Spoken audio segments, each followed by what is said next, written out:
All right, so we're starting in on the second volume of Jung's Vision Seminars, which he gave in Zurich to an international audience between 1930 and 1934. The seminars were conducted for Jung to provide his psychological interpretations of the visions and active imagination of Christiana Morgan, and I've detailed their relationship in a prior video. So I'm actually skipping the second part of the first volume. So the first series of videos and the concluding videos I made were the first part of the first volume of the book. The reason I'm skipping to the second volume is because I read Iona Melker's paper on the seminars, and she places great emphasis on the material that Jung excluded. So Morgan's second journal, she had 3 journals. Jung excluded the second, maybe because he didn't have it, but we don't really know. And also because Melker places great emphasis on the final visions of the 3 notebooks, which Jung actually never got to. But really, I just skipped to the second volume because I wanted to see how the whole thing ended. And so I read it, and now I'm making videos about it. So the first lecture in the second volume is from the spring 1932 term, and I'm just going to jump in now, and this is the first part, so it's an extended vision that we'll address in parts, and here's the first part. Morgan says, "I stood by the sea looking towards the horizon. A ship appeared and came towards me." So as we've seen previously, bodies of water tend to represent the unconscious, and a large body of water like the sea would tend to refer to the collective unconscious, the deeper stratum of the unconscious, which has an evolutionary origin and contains, as will relate to this video, things like the structure or conditions of original sin, and to some degree also, though this is also an aspect of the personal unconscious, ghosts or phantoms in the psychoanalytic sense, as that sense is given by Nicholas Abraham, that is, gaps in the relationship between consciousness and the unconscious, occasioned by intergenerational traumas, which I tend to use synonymously with original sin or inherited sin, as well as the so-called preservative repressions, which I would point you to Abraham's work if you want to understand. So the vision continues. The sails of the ship were black, and on each sail was a ring of gold. On the bow of the ship was a wooden image of a woman. So out of the collective or inherited aspect of the unconscious comes this vessel, the function of which we might think is to deliver something, perhaps a message, from the ages. It's a dark ship, the sails are black, and on it is the figure of a woman, suggesting that the ship is delivering some message about the patient's shadow, that is, that repressed or rejected aspect of herself of which she is not conscious.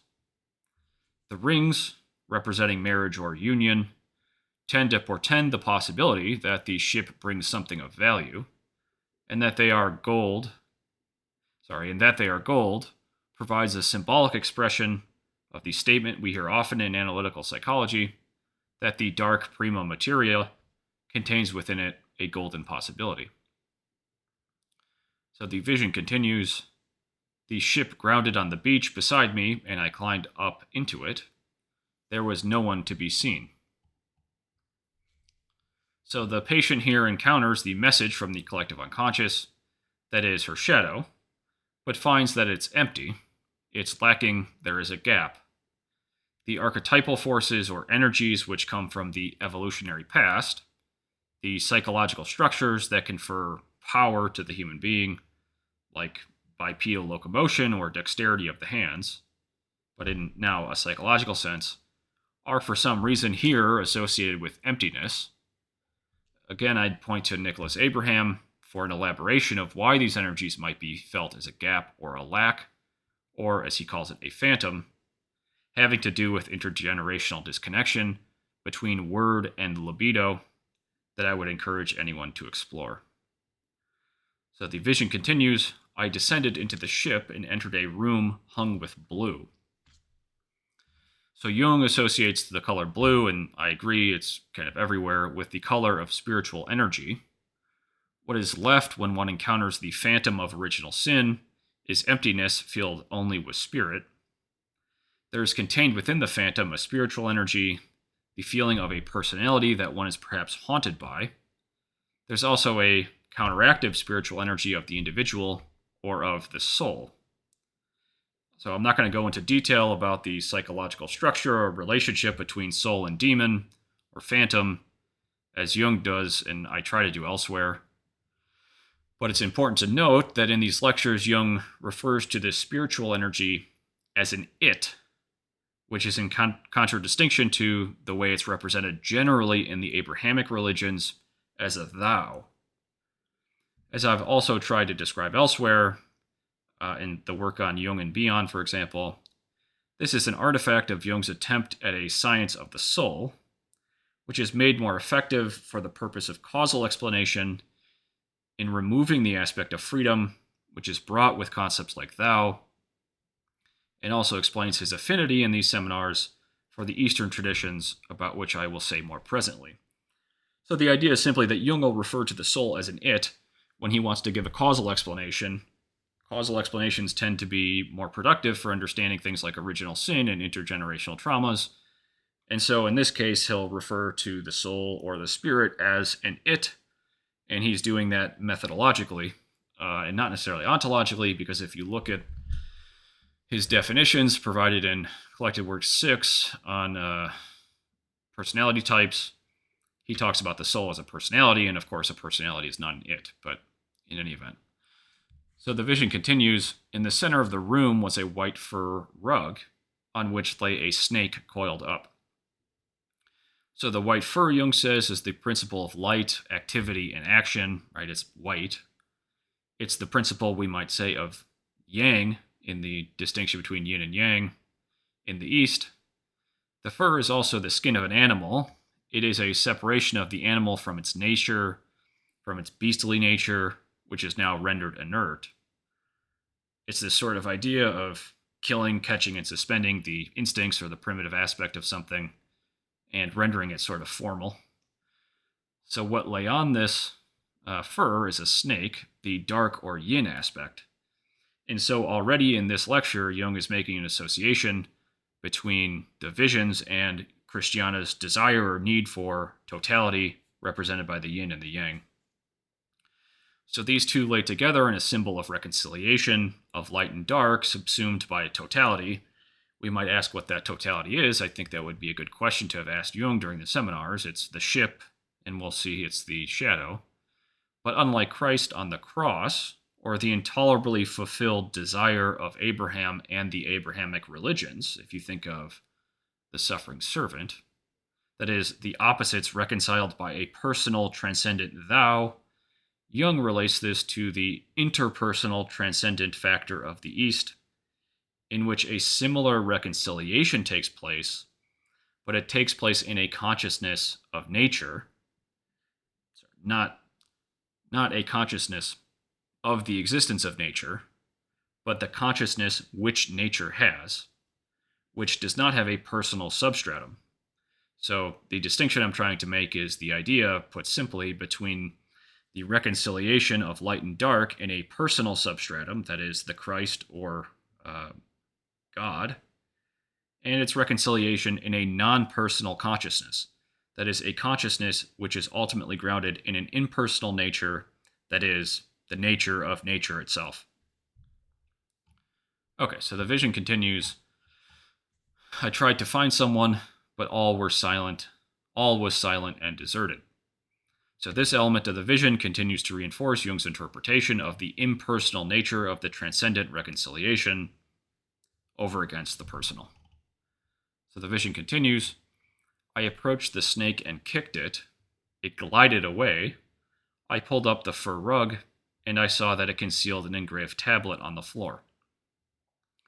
So Jung's interpretation here is that if only Morgan could have understood the transcendent consciousness to which the symbols pointed, the fur and the snake, she would have no need to, as it were, read it off the tablet. I think there's a possibility, though, that Jung is being too judgmental.